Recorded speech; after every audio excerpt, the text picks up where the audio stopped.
He's a mobster. I know. Jughead finds himself in hot water with the serpents. There's 2 more murders and Veronica gets confirmed. Let's break down season 2, episode 12, chapter 25 of Riverdale, right here on What Happened.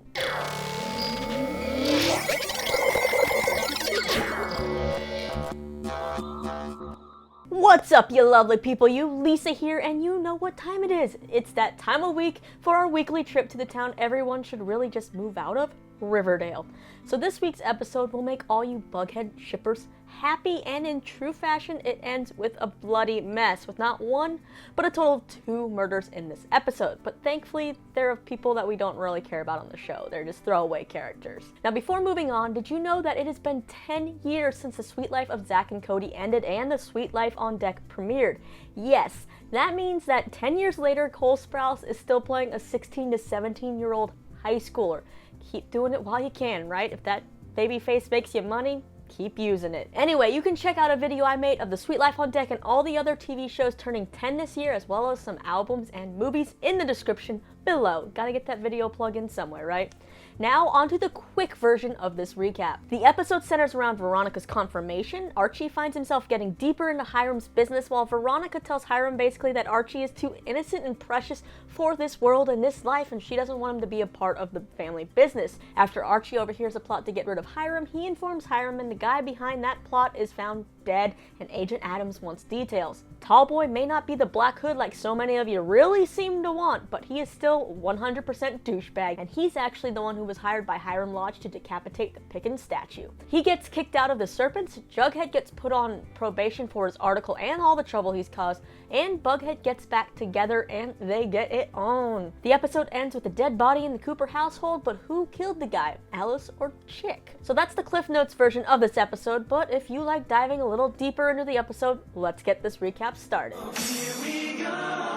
Now, the Dark Betty webcam storyline, which from reading the comments I don't think anyone really likes, it kind of takes a back seat in this episode. We do get a glimpse of it as we see Betty in her black lingerie and Dark Betty wig talking to a guy on a webcam that wants to meet up with her, but she's interrupted when Alice comes knocking on the locked door, and Alice does not like locked doors. But Betty does her best Supergirl outfit switching before she opens the door, and all I have to say is that Betty is really hustling, because when I was in school, I stayed in bed until the last minute and just rolled out of bed and went to school. This girl has enough energy and enough want to do this webcam stuff that she gets up and does it before school. Like, how early is she up? She's ready to please customers? Like, who are these dudes that she's talking to that are also up so damn early looking to get off? It's like they really do think about sex every 6 seconds, right?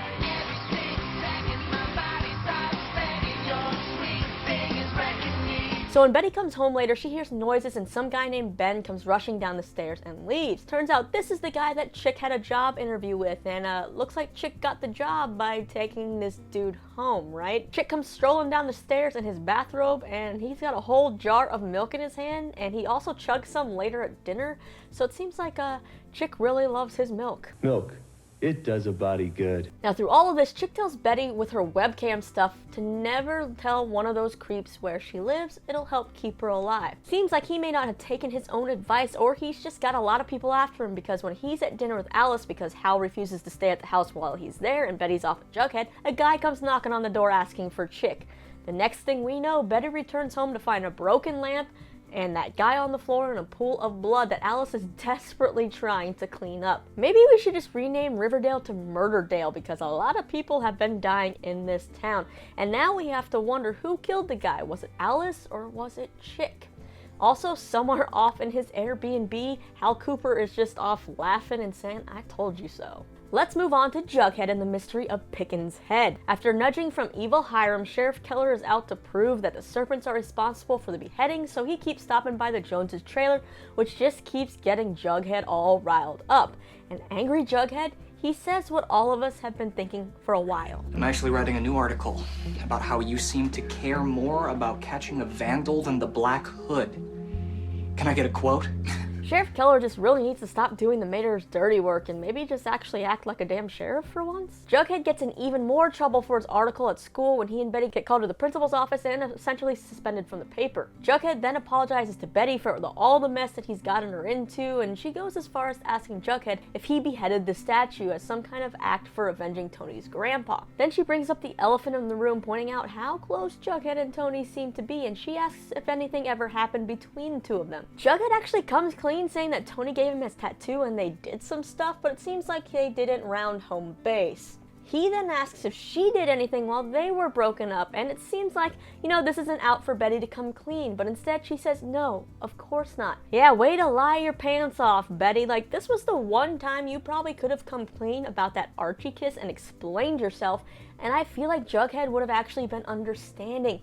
But now it's just something that's gonna sit in the back pocket and will later probably come out to bite Betty in the ass. Like, I'm sure Jughead would be mad because the kiss was with his best friend, but still, I feel like he also would have understood the vulnerability that Archie and Betty were in, that place of vulnerability, because he and Tony were also in that same place when their kiss happened. Okay, back to the actual storyline here. Sheriff Keller is just like that itch you can't scratch, and he just keeps showing back up to the trailer park, and he ends up serving Jughead and all the other residents with an eviction notice, and they have 14 days to move out. So at their serpent meeting, Tallboy shows up trying to stir up trouble, blaming Jughead for all of their problems. Jughead tries to make things right by visiting the mayor, but she ends up blaming a bunch of other people, and he finally realizes that she's just one of Hiram Lodge's many puppets in town. The mayor tries to tell Jughead he needs to back down, but little does she know that those are fighting words that you do not say to Forsyth Pendleton Jones III. What I'm telling you, back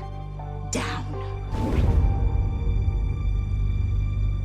Jughead then asks Betty to meet with him at Pop's, and I kind of chuckled how formal their greeting was. Either way, our favorite sleuthing team is back together, and they decide to figure out who beheaded the statue by hanging up some reward flyers around the town, hoping to get a bite or any bit of information. Jughead then returns to Serpent headquarters to find that an unfriendly face is back. Did you really think you'd see the last of me?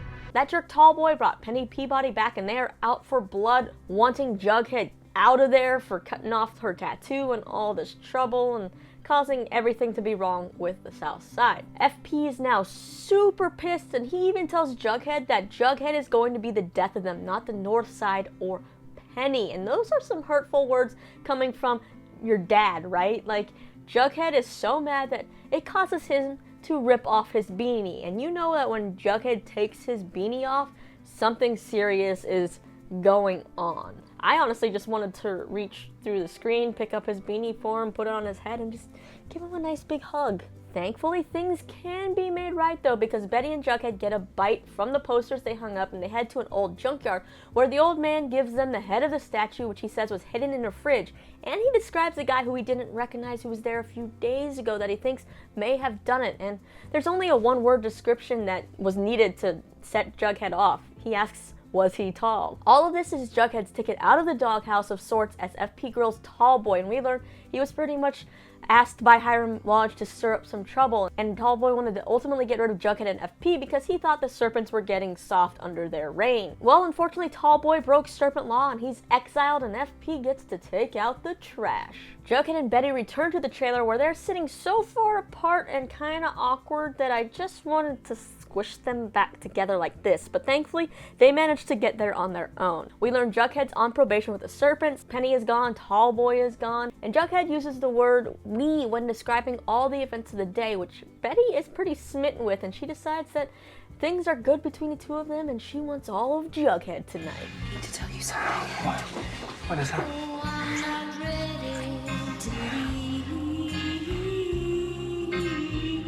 Nothing. I want all of you.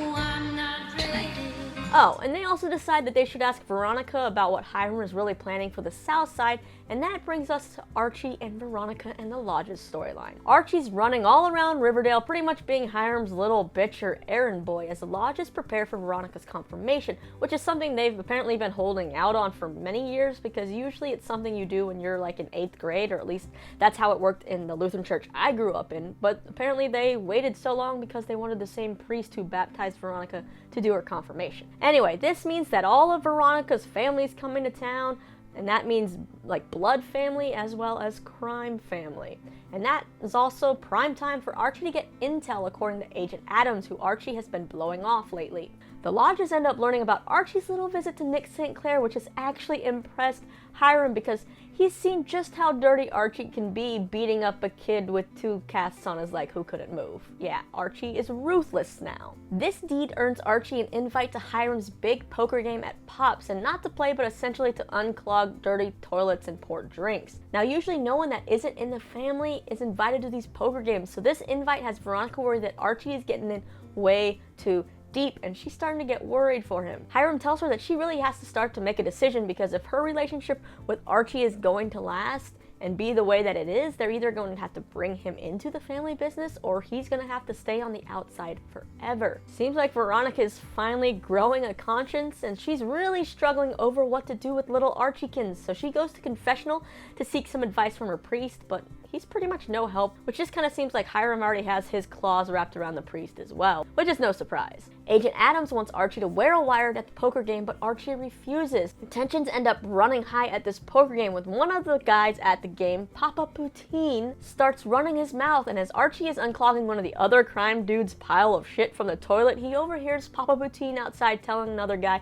that Hiram has turned soft and it's time for them to get rid of him after Veronica's confirmation, and Papa Poutine plans on doing this all himself. Now Archie seems to have 3 options of what he can do with this information. He can keep it to himself, he can tell Hiram, or he can tell Agent Adams. Well, he goes with option 2, tipping off Hiram, who gets on his phone and makes a call. And I kind of love this scene because we see Hiram using a rotary phone, because that just seems more crime bossish, right? Bossish? Is that a word? Bossish? That's really hard to say. Anyways, because picking up a cell phone to call in a hit just doesn't seem as intimidating as like sitting there twirling the phone dial, right? So Archie tells Hiram all that information right after, or rather during, Veronica's confirmation party. And I won't lie, Veronica's confirmation scene, that whole ceremony, was kind of awkward. Like, I get that the cast can sing and they all have this musical ability and there's a musical episode coming up, but sometimes this show shoves in these random musical performances and it just doesn't make much sense, or it just starts to get annoying. Like, I know, like, watching Josie and Veronica sing Bittersweet Symphony as Veronica walks down the aisle, it's just kind of weird. They sounded great though, and I get why they chose this song, but why did no one else be like, oh, weird, why is she singing Bittersweet Symphony about all the different faces you have to wear and all this? I don't know. But during the ceremony, Veronica did get the clarity she needed to tell Hiram that she doesn't want Archie brought into their life, so after seeing Archie and Hiram go off to talk, she's kind of upset, and she starts to tell Archie what he actually knows, that Hiram is a monster. She now wants to tell him about the Sodale project, it seems like, and what Hiram really has planned, but Archie cuts her off saying he can't know, which sucks because I'm sitting over here like, yes, Veronica, tell me everything, because I'm getting frustrated wanting to know what the hell this Sodale project is. But it makes sense because the less Archie knows, the less he can get himself in trouble, and the less he has to tell Agent Adams, and I don't know, the less he stays out of everything, right? The episode ends this storyline by having Agent Adams tell Archie that Papa Poutine was just found dead, shot in the back of the head, and asks if Hiram had anything to do with it, to which Archie kind of lies and says no. Veronica and her parents then get a gift which is very reminiscent of the box scene from 7.